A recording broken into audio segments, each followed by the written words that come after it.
It's dangerous to stare into the sun. These are all false assumptions. And so it began to think and realize that, are we actually controlled? Is there people that are stopping us from becoming enlightened? Slave obeys. Doesn't question authority, doesn't question his Bible or religion or politics or anything. He doesn't think for himself. When we begin the film Jesus of Malibu, we had a burning desire, a definitive purpose and determination that what we wanted was to make a unique contribution to the world for the better of humanity. We didn't know how we would make this thing happen, but we know for sure that it wouldn't be with our intellect. So we spent 5 years, 24 hours focused on how to transform, how to reprogram our subconscious to access the superconscious and receive some guidance and wisdom from the universe. I think everyone has potential to create something unique, something that has never been created before. You said it before, we're all different. No one can tell anyone what to do with their lives. No one is born with a purpose to be a slave or accept to be a slave. People talk about bullshit.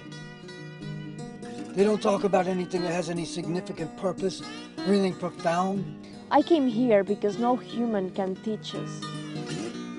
We have to learn by ourselves, and only nature can teach us what really matters. We are here recreating Jesus. And I expect to find something that I never imagined. We had finally changed our thoughts, our feelings, our beliefs, our ways, and become more courageous in our lives. So this was a very physically demanding film. So William, you and Anais both trained in the desert to prepare for this character, Mindy and Jesus, and you're out there, and well, Anais, you're kind of a small lady, and I know you're out there doing a bunch of heavy camera work on the shoulder. You're out there, William, you're out there doing your own stunts, you're falling off the mountain, you're getting hurt. I mean, this is wild. I mean, while you're sitting there filming this, what's going through your head? What are you thinking? What's in your mind during all of this? First, I had to be moving as he moved up and down, and then I had to be holding the camera with one hand, and with the other one I had to be refocusing all the time, and this had to be done lying on the floor and on my knees, and well, it was all these stones, but actually he had the hardest part because he was with this swimming suit and all the rocks were very hot. So there were moments that he really rushed me because he couldn't stand the burning on his legs. And then there were other moments that actually I wasn't sure if he needed my help, and he would just say, no, keep filming. My own personal thing is that, being 52 years old, it's easy to say that you get out of shape, I gain weight, feel tired, I don't have the energy. I never believed that. I never wanted to think that. I surf, I still surf.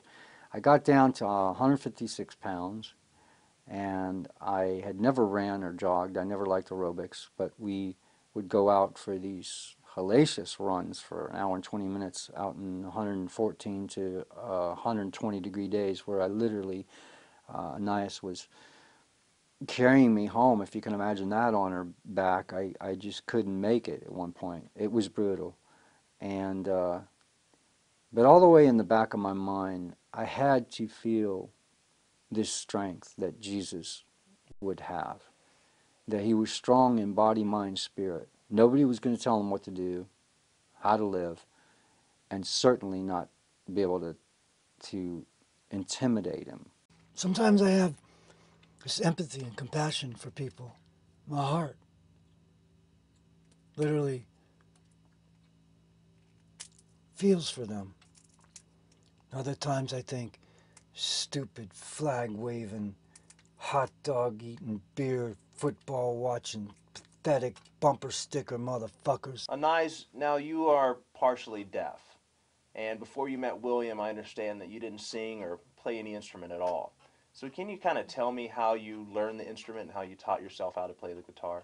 I just wanted to find my own voice. I wanted to explore my own images in the head, my own feelings, my own ideas. What we're talking about is that the guitar would get laid around, and you lay it here, lay it there on the couch, it hits this and that.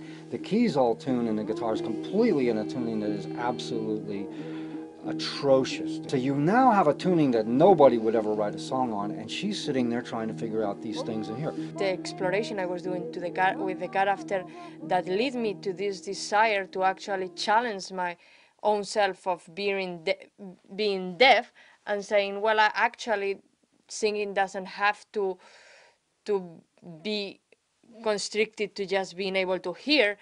So I felt that it could be incredibly inspiring for an audience to have this character that challenges herself to find a way of expression. Music is a vital, important part of this film.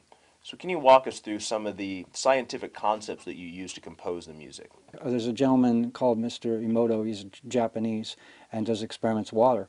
It's a known fact that if you take water and if you place it overnight and put words on it like love or peace or hate, it will actually change the forms of the water. It's known because you can freeze the samples, take it under a microscope and study it. For instance, they took Mother Teresa's name and they put it in there, and it formed almost a perfect snowflake under a microscope. The same water with the word Hitler was completely all distorted. I began experimenting with different frequencies and the half tones and the scales and changing the pitch on the keyboard. I'd take a Tupperware and then I would apply these vibrations. It takes, many, you're talking about tens of thousands of combinations to find these platonic solids. I would study the music that formed like these perfect designs in the water, freeze them, look at them under a microscope looking for the platonic solids, and then I would find things that were close, and then I would use that scale and I would compose music for the film. You performed some of the music live and that you didn't want to overdub the music in many places in the film. When you take the guitar and it's in a tuning that you don't know, it's incredible how it can take you into something that you never imagined.